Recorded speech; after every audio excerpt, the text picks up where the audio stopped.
Selamat pagi semua siswa kelas 6 SD Mutiara Terpadu Pelabuhan Ratu. Alhamdulillah kali ini kita jumpa lagi ya. Beda biasanya kita lewat WhatsApp atau lewat voice note dan yang lain-lain, atau kita juga pernah menggunakan Zoom. Nah, hari ini Bapak mau ngasih yang berbeda anak-anakku, yaitu menggunakan video tutorial atau video pembelajaran. Nah, ingat, video ini Bapak buat bukan adalah untuk hal-hal yang biasa tidak bermanfaat, melainkan di balik video ini ada tugas yang akan kamu kerjakan.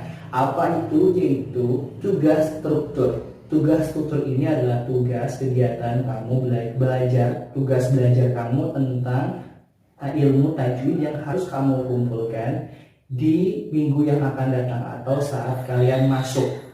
Ya. Jadi, untuk menjawab tugas-tugas itu, kamu harus memperhatikan video yang Bapak berikan ini atau pelajaran yang Bapak berikan ini.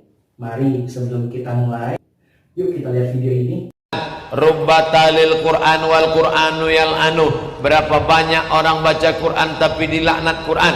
Apa maksudnya Ustaz? Dua. Yang pertama, makharijul hurufnya tak betul. Ternyata membaca Quran itu sangat banyak manfaatnya juga ya. Tapi kalau baca Qurannya banyak yang salah, jadi dosa. Maka dari itu kita harus belajar ilmu tajwid. Ingat, belajar membaca Quran itu sunnah, tapi belajar Quran atau belajar ilmu tajwid adalah wajib. Sebagai muslim, Bapak mengajak kalian untuk belajar ilmu tajwid dengan baik dan benar. And then perhatikan pelajaran hari ini.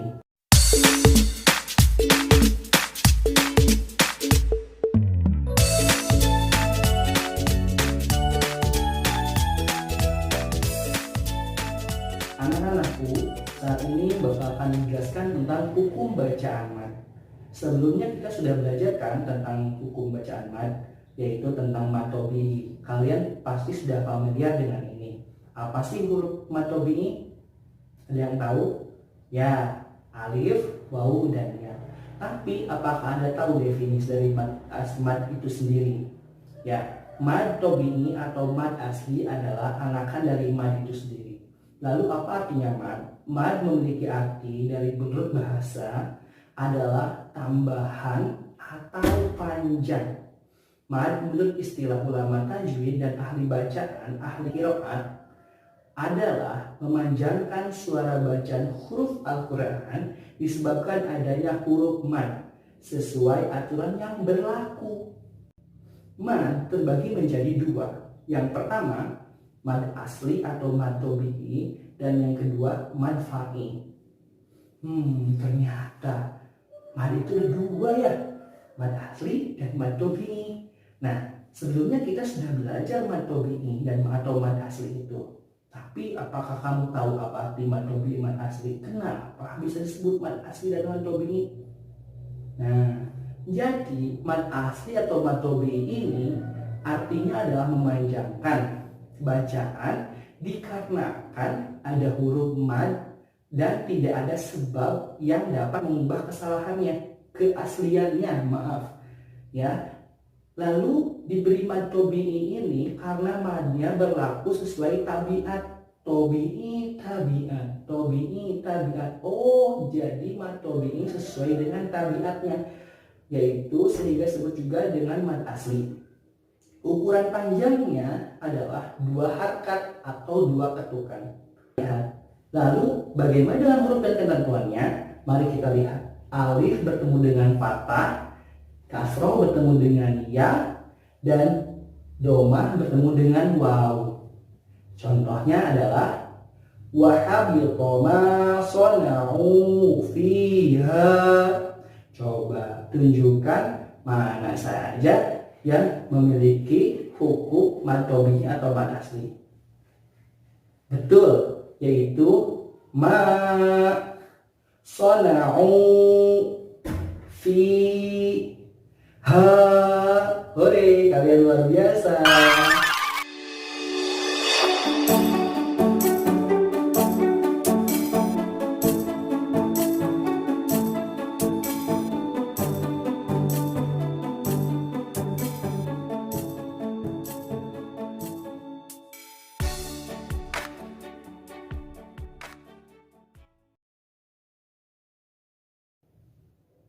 Selanjutnya adalah mad far'i. Mad far'i itu adalah karena ada dua sebab musabab, yaitu karena hamzah dan karena sukun. Ingat, mad far'i ada dua sebab musabab, yaitu karena hamzah dan karena sukun.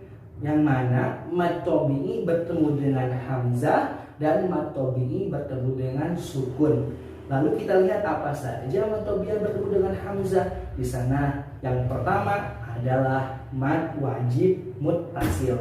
Wah, mad wajib muttasil juga kita sebelumnya sudah belajar kan, yaitu apabila mad tabi'i bertemu dengan hamzah dalam satu kalimat. Contohnya as-sama'i, sya'a, sawa'un, dan tabu'a. Wah, berapa harakat sih mad wajib muttasil ini? Mad wajib muttasil memiliki harakat 4 sampai dengan 5. Lalu yang kedua adalah mad jaiz munfasil. Ingat, bedakan antara mad wajib muttasil dengan mad jaiz munfasil. Untuk mad jaiz munfasil itu sendiri hampir sama tentunya dengan mad wajib muttasil. Mad jaiz munfasil berbedanya hanya dalam dua kalimat. Kalau mad wajib dalam satu kalimat, seperti inna a'tainaka. Yang kedua, inna anzalna. Yang ketiga, wa ma adraka. Nah, itu contoh-contoh dari mad jaiz munfasil, yaitu apabila mad tabi'i bertemu dengan hamzah dalam dua kalimat. Ingat, lihat yang contoh pertama. Inna memiliki arti yang berbeda dengan a'toina. Inna a'toina. Yang kedua, inna anzalnahu. Yang ketiga, wama dan adroka. Ini dua berbeda dengan mad wajib muttasil. Ya, as-sama'u itu satu kata, sya'a itu satu kata, dan sawa'un itu satu kata. Baik teman-teman semuanya, setelah mad jaiz munfasil, sekarang ada lagi disebut dengan madlin. Madlin ini berbeda dengan mad wajib dan mad jaiz, yaitu madlin namanya dikarenakan ada nun mati. Madlin atau madlain terjadi di huruf berbaris atas seperti fathah dan domah bertemu dengan huruf ya atau wawu bertanda sukun. Sedangkan di depannya lagi ada satu huruf lagi yang dimatikan karena waqaf berhenti. Seperti al-baitu, yauma, nauma. Al-baitu, yauma, nauma. Madlin dalam bahasa penjelasan yang lebih mudah adalah bacaan miring. Bertemu satu huruf yang dimatikan karena waqaf. Jadi ada satu huruf dengan huruf yang dimatikan. Yang dimaksud bacaan miring adalah ai, au. Yang dimaksud dengan bacaan miring adalah ai, au. Ini bacaan miring atau lin dalam bahasa Arab. Lin itu artinya ai, au, tipis. Madlin atau madlain terjadi hanya jika berhenti. Hanya jika berhenti. Cara membaca madlin atau madlain adalah dipanjangkan 2, 4 sampai dengan 6 harakat. Contohnya li'ilafi Quraisyin. Jika Anda bertanya jadi 2, 4 atau 6 harakat, Anda boleh pilih yang mana saja. Hanya saja Anda harus konsisten. Boleh 2, boleh 3, boleh 4, boleh 6 harakat. Nah, pada pilihan pertama, jika kamu menemukan bacaan serupa hingga akhir bacaan, contoh al-baitu bisa panjang 2, 4, atau 6. Quraisyin Itu bukan, itu madin Quraisyin. Lalu di ila itu mad tabi'i. Ai Quraisyin ya. Quraisyin ini yang menjadi madin Quraisyin. Quraisyin. Lalu falyabudu rabb hadzal bait. Nah, lihat min khauf. Khauf ini bukan mad tabi'i. Ya, khauf ini bukan mad tabi'i tapi mad. Berbeda dengan mad arid disukun. Mad disukun adalah mad tabi'i di akhir kalimat. Ini berbeda. Lalu ada lagi mad badal. Apa itu mad badal? Mad badal terjadi jika hamzah bertemu dengan huruf-huruf mad. Wah, hamzah bertemu dengan huruf-huruf mad. Yuk, kita lihat contohnya saja. Imanan, utu, amanu. Lihat di sana ada imanan, yaitu hamzah kasrah bertemu dengan ya, yaitu mad tabi'i ya. Tapi itunya depannya hamzah. Lalu ada mad tabi'i juga tapi depannya hamzah. Dan yang ketiga adalah amanu, mad tabi'i juga tapi depannya hamzah. Bagaimana dengan harakatnya? Dibaca dua harakat. Imanan, utu, amanu. Dan yang kelima adalah mad tamkin. Mad tamkin adalah mad pada huruf ya yang bertasjid dan juga berkasrah ya. Cara membaca mad tamkin adalah dengan panjang dua harakat. Lalu mana contohnya? Coba lihat, inilah contohnya. Wal ummina an-nabiyina. Lihat di situ tidak ada mad tamkinnya, tidak ada ya mati, melainkan di sana ada ya bertasjid seperti ummiyina. Panjangnya dibaca panjang dua harakat.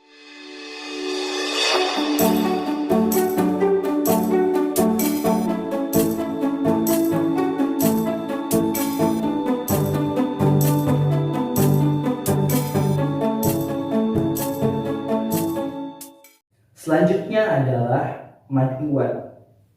Mad iwad terjadi jika berhenti atau wakof pada huruf yang berbaris fatatain ya, kecuali pada huruf tak marbutah. Lalu dibacanya berapa harakat sih? Dibacanya ternyata hanya dua harakat saja. Lalu bagaimana dengan contohnya? Mari kita lihat. Qadha, subha. Wah, ternyata mudah kan? Tinggal kita lihat fatatain bertemu dengan alif. Ingat, mad iwad adalah fatatain bertemu dengan alif. Mad iwad, fatatain bertemu dengan alif. Oke, ingat itu. Kalau mad tamkin, ya tasjid. Kalau mad badal itu hamzah mad tabi'i. Hamzah mad tabi'i, hamzah bertemu dengan huruf mad tabi'i. Lalu bagaimana dengan selanjutnya? Selanjutnya adalah mad arid disukun. Mad arid disukun tentunya kita sudah belajar juga kan, yang panjangnya itu bisa 2, 4 sampai 6 harakat. Panjang sekali. Contohnya adalah ara'aital ladzi yukadzibu biddin fadzalika alladzi yad'ul yatim. Nah, panjang kan? Maka biasanya mad arid sukun adalah mad tabi'i atau mad asli di akhir kalimat. Kamu tahu kan akhir kalimat seperti apa? Biasa tuh yang ada nomornya. Nah, itu kalau kamu lihat mad tabi'i kamu membacanya di akhir kalimat, maka bacanya panjang 2, 4, sampai 6 harkat yang disebut dengan mad aridhi sukun. Tapi kalau kamu belum paham mad tobi itu apa, aku yakin kamu tidak akan bisa membaca dengan baik dan benar. Selanjutnya adalah mad farqi. Mad farqi adalah mad yang terhasil dari pertemuan mad badal dan huruf yang bertasjid. Ingat kan tadi mad badal apa? Mad badal adalah hamzah loh. Hamzah bertemu dengan mad tobi seperti imanan. Lalu dan selanjutnya adalah dinamakan mad farqi karena untuk membedakan bahwa hamzah tersebut ya adalah hamzah untuk bertanya, yaitu apakah, ya, juga dikenalkan dengan nama mad istifham. Ini adalah pertanyaan. Cara membaca mad farqi, panjang bacaannya adalah 6 harkat. Contohnya, yuk kita lihat. Qul az-zakaraini. Oke, paham ya? Lalu di sini kita selanjutnya akan belajar mad silah qashirah.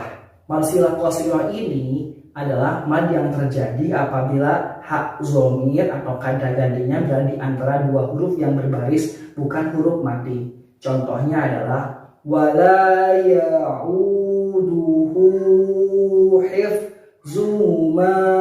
Lihat di sini ada hak, ya, hak dhamir yaitu duhu. Hu ini hu dhamir yang mana harus dibaca 2 harkat. Nah, itu dengan mad silah qashirah. Ingat mad silah qashirah ha, ya. Jadi mad silah qashirah itu ha apabila di awalnya adalah huruf hidup dan di akhirnya adalah huruf hidup, dia diapit oleh huruf hidup ha ini, maka dibacanya 2 harkat atau mad silah qashirah.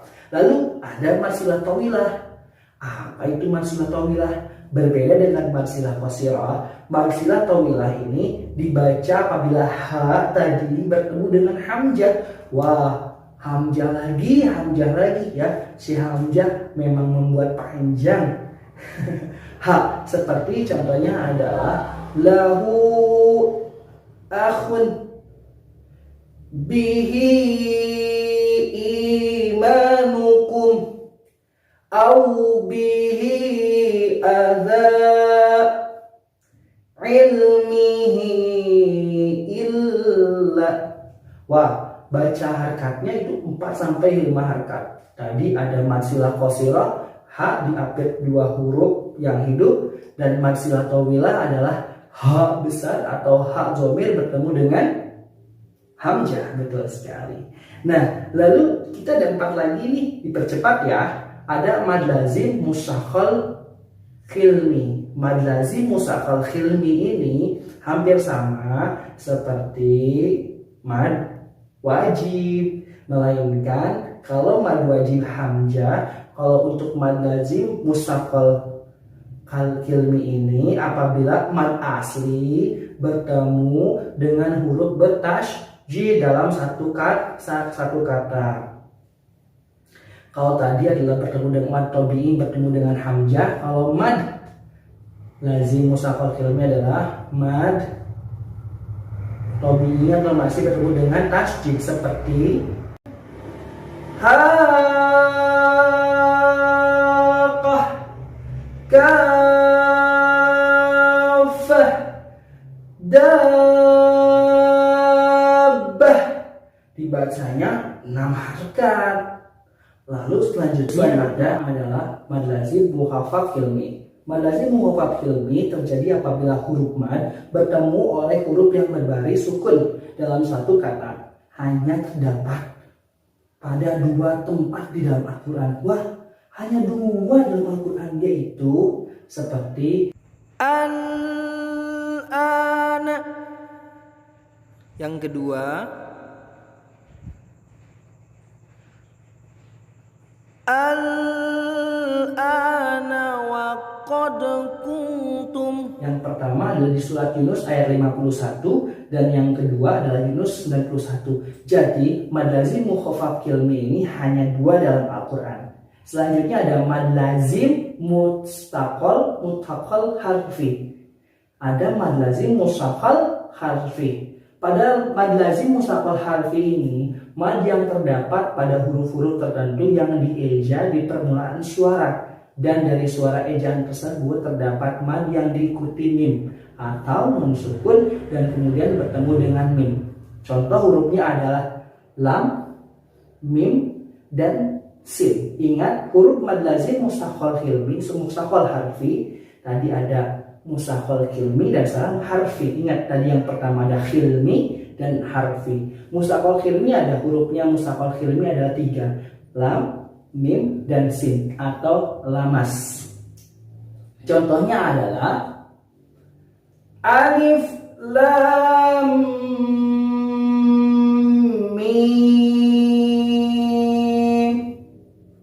Yang selanjutnya adalah qasim, mim. Wah, dipanjang, kira-kira bacanya panjangnya berapa harakat? Ya, betul, 6 harakat. Ingat, mad lazim musaqqal harfi ini dibaca 6 harakat, panjang.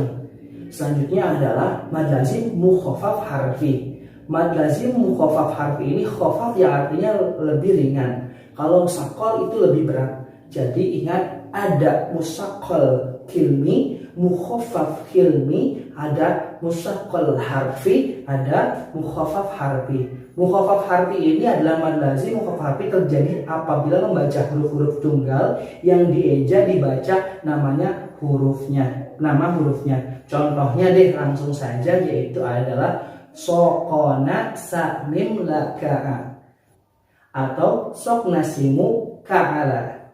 Sok nasimu ka'ala. Contohnya adalah shad, qaf, nun. Dan biasanya dia menggunakan seperti bendera ya, lihat deh. Nah, bacanya adalah 4-6 harakat. Dibacanya adalah 4-6 harakat. Nah, teman-teman, itulah beberapa ilmu atau hukum bacaan tajwid dan dalam bacaan mad, hukum mad. Wah, luar biasa, ternyata mad banyak sekali ya.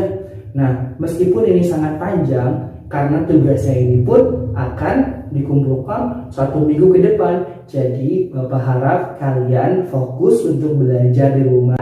Tidak setiap hari Anda harus melaporkan seluruh pembelajaran Anda. 1 minggu ini Bapak hanya berikan tugas ini saja. Jadi kalian selamat mengerjakan ya. Apa tugasnya? Berikan 10 contoh pada setiap hukum bacaan mad.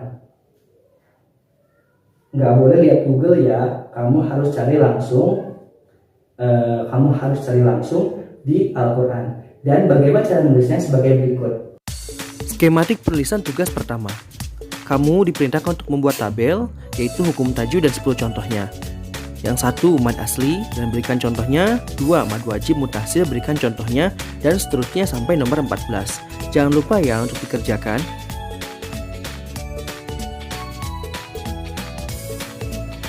Skematik penulisan tugas kedua. Siswa menulis ayat dan artinya di atas buku tulis PABP. Menulis ayat toleransi surat Al-Hujurat ayat 11-12 dan ayat tentang musibah surat At-Taghabun ayat 11-13. Dan siswa harus mencari hukum mad dalam ayat tersebut. Jadi kalian harus cari hukum-hukum mad dalam ayat-ayat tersebut ya. Jangan lupa tugas ini dikumpulkan pada hari Rabu sore ya. Kalian bisa mengumpulkannya melalui WA. Fotokan seluruh hasil kalian dan kirim ke WA grup SDIT Mutiara. Terima kasih, sampai jumpa di minggu yang akan datang. Semoga kita bisa kembali lagi bersama di kelas kita yang tercinta, yaitu kelas 6. Wassalamualaikum warahmatullahi wabarakatuh. Sampai jumpa.